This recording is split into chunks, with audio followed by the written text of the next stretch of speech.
Our pal Jay Zawaski's on the line. He's forgotten more about hockey than any 10 people you'll ever bump into who even know about hockey to begin with. Absolutely. Jay, good morning.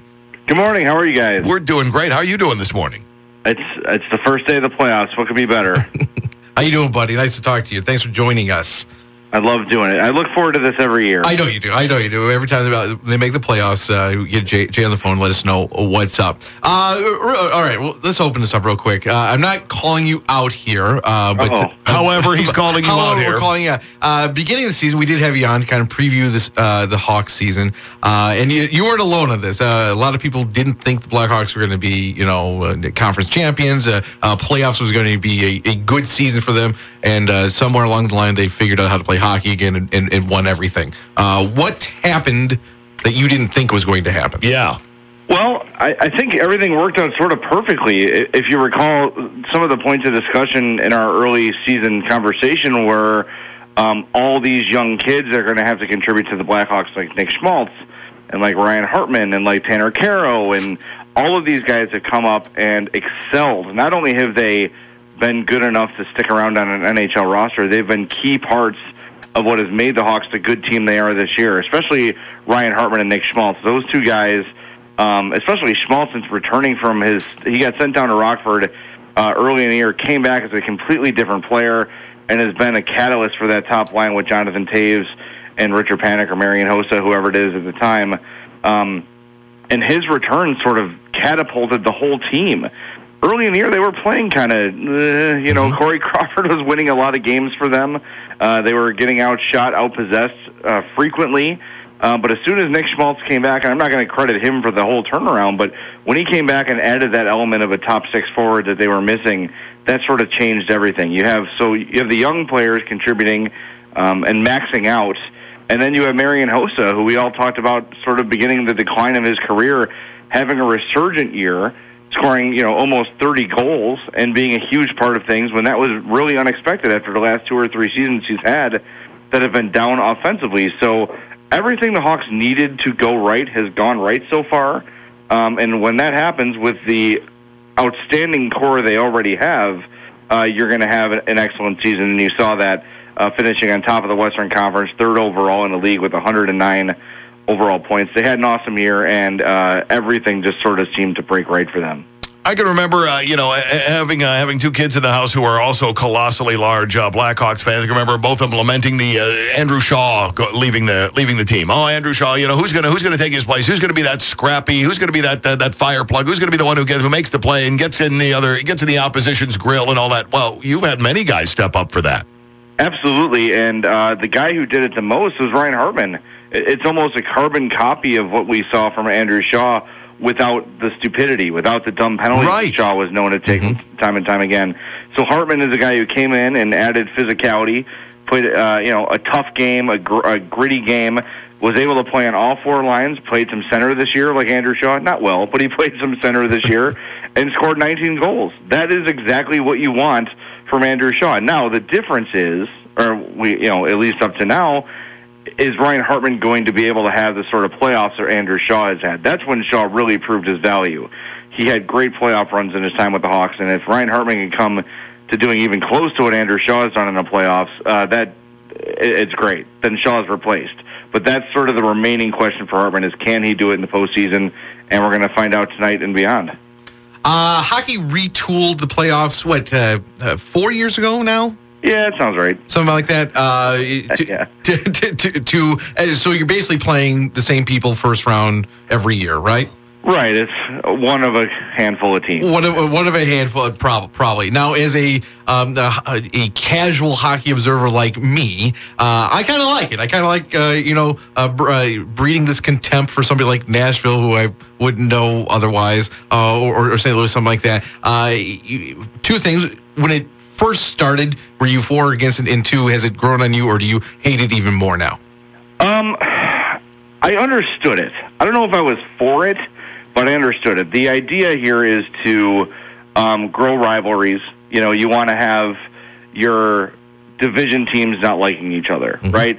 And when Detroit moved to the Eastern Conference, that sort of mixed things up a lot for the teams in the West, because that was one of the marquee franchises in the Western Conference, and them leaving took away a lot of natural built-in long-time rivalries. So the idea of having the Blackhawks, for instance, play the Blues or the Predators or the Wild or the Stars in the first round or second round every year, that was the idea, because as we saw with Vancouver, playoff series, repeat playoff series is what grows rivalries. I do think it's worked. I think the Hawks are, when you talk specifically about the Hawks, it's kind of strange because they've been so dominant that all these teams that they're trying to build rivalries with, they've pretty much handled pretty easily. Yeah, the Blues beat them last year, but that was the first time. The Hawks have won 3 Stanley Cups, but when you look at the other teams, the Blues, the Wild, and especially the Nashville Predators, it's really gone a long way for those fan bases in increasing rivalries. The Predators now for years have gone out of their way to keep Blackhawks fans out of their building. They failed. Yes. They try. They're trying anyway. And, you know, you've seen things intensify with the Blues lately in Minnesota. Now that they are legitimate contenders, despite losing last night, they played great. They should have won. They really are feeling that rivalry with Chicago, too. So it seems to be working. It might not seem like it from a Hawks fan standpoint, just because of the dominance they've had. But I assure you, the other teams in the league are catching on. These rivalries are heating up, and the plan is sort of working here. The downside is that you have really good teams who probably have earned a better fate playing excellent teams in the first round, and you can lose a good team that way early, and that's sort of the downside of it. Spending some time with the Score's resident hockey expert, Jay Zawaski, taking time out of his busy day to share what he knows with us. All right, Jay, for those who haven't been paying attention during much of the regular season and are ready to sit down and watch some playoff hockey, who are the biggest obstacles to them hoisting another cup? Well, that's a good question. There's no one in the Western Conference that I don't think the Blackhawks should beat. I think there are teams that could beat them. I think Nashville's a team. Early this year, I picked them to win the Stanley Cup, but they've fallen a little bit short of expectations. They're a better team on paper, or they're a better team in reality than they are on paper. There's some misleading stats with the Preds. They are a very good team, but I think the Hawks' talent is better than anybody in the Western Conference. When you get to the East, if you're looking at a team like Washington or Pittsburgh in the Cup final, those are two teams that can hang with the Hawks, personnel-wise, talent-wise, skill-wise, speed-wise, and they could really pose a threat. I do expect the Hawks to win the West. Depending on what happens out East, it could be a tough run, but there's a very good chance that the Hawks could win their 4th Stanley Cup in this decade this year. They've overachieved in everyone's eyes, and I want to see how much better they look when they get to that playoff intensity level, because we've seen year after year after year where they can sort of coast through the regular season, playing at about 85%, 90% effort, and still winning mostly on their talent. Now they're going to ratchet it up. I want to see how much better they can be. And the Predators are a big test. I think I'm more worried about Nashville for the Hawks than I am about St. Louis or Minnesota.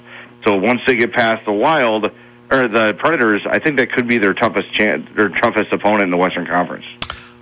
We here in Rockford have kind of a cool connection with the Blackhawks, with the Ice Hogs being in town here. One of the players that is a kind of a near and dear to our hearts is Scott Darling. He spent a good amount of time here, kind of embraced the community, and we really liked him. Are we going to see him in the playoffs, and will we see him and Crawford on the team next year? I think chances are you'll see him at some point in the playoffs. There'll be a game where this seems like it happens every year with every team where the starter just has a stinker and they put in the backup goalie just to sort of end things. Look, we saw in 2015, Scott Darling was put in for the Hawks in Game 3 in the first round against the Predators and had to win a couple games for them because Corey Crawford started the series very poorly. Once Crawford got that game back in Game 6, got his net back, he never let it go and played awesome down the stretch. But yeah, there's certainly a scenario where Scott Darling could be in one or several games these playoffs. If it's a lot of games, that means Corey Crawford isn't doing well or he's hurt, so that's not ideal. But I would expect to see him in at least 1 or 2 games as the Hawks make a run here. As far as next year, I think it's unlikely that both are back. As we've gotten closer to this offseason, I find myself thinking, would the Hawks ever trade Corey Crawford and make Scott Darling their starting goalie? I think that's a pretty slim chance. They've got Corey Crawford at 2 years ago looked like a bad deal, now looks like a good deal money-wise. He's had an outstanding season, was their team MVP for the first half of the year. And if he goes on to win a third Stanley Cup or they make a long cup run this playoffs, it's going to be hard to turn their back on him. But they traded Brandon Saad. And once they did that, I realized that there's really nothing off the table. Mm-hmm. They'll consider moving anybody. So I think I would say there's a 7% chance okay. All right. choose to re-sign Scott Darling and move on from Corey Crawford. But if I was a betting man, and I'm not because I have no money, I would not bet on that. Jay, before we let you go, let's say we woke up tomorrow and you were placed in charge of the NHL. Mm-hmm. What do we do? What's the league do to promote itself better, to raise its standings, to raise its ratings, to raise the level of interest? Well, first thing you do is you fold the St. Louis Blues. No, I think the league has a problem promoting its star players. That's a big thing, and I want to see more about Connor McDavid, more about some of the young players in the league, Austin Matthews, some of these young guys that are sort of the next Taves, the next Canes, the next Crosbys. They're here. Those players are here, and they're playing now, and they're all in these playoffs, and I want to hear more about them. The other thing is, I think they get in their own way a lot. This whole Olympic thing where they're not going to play in the Olympics, every player wants to be there. Most casual fans want them to be there, and that's what it's all about, right, is getting more fans to like your sport. And the other thing is, during these playoffs, I hear this complaint all the time, is make these games on at viewable times. The Blues and Wild played at 8:30 last night. I'm the biggest hockey fan in the world. And at 11 o'clock, I was like, all right, I'm going to bed. Can't do it. I want to watch this game, but I have to get up in the morning. The NHL's idea is, well, let's put on every game in its entirety. I understand that. That's great. But even the die-hardiest diehard is not going to watch 5 games start to finish. Give your audience the ability to flip around, to choose the game they want, and go to bed at a reasonable hour. That's been my key complaint. Is you have Hawks fans, tonight they start at 7, but later in this round they're going to be 8:30 starts, and that sucks. You eliminate children from watching the series. Then I guess eliminate the West Coast game, right? People that have to get up, before 8 o'clock in the morning are pretty much out. That's a lot of people.